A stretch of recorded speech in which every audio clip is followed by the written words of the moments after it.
শাকিব খানের প্রতিটা মুভি খুব সুন্দর হয়। দেন আপকামিং মুভি যে দরদের টিজারটা আমরা দেখছি, মানে আজকে এখানে না দেখলেও আগে দেখেছি, বাট ওটার জন্য শুভকামনা, খুব ভালোই লেগেছে, আশা করি ভালো হবে।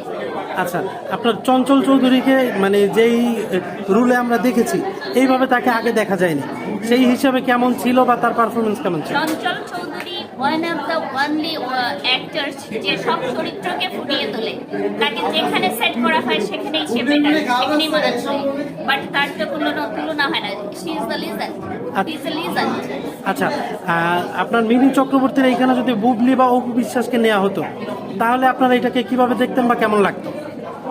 অপু বিশ্বাস বেস্ট শাকিব খানের সাথে, সে কিন্তু খুব পারফেক্ট। বুবলি কেন না? পারফেক্ট, মানে বুবলিকে আমার মনে হয় না বুবলি শাকিব খানের সাথে অতটা 100-তে 100, বাট অপু ম্যাচ করে। দেন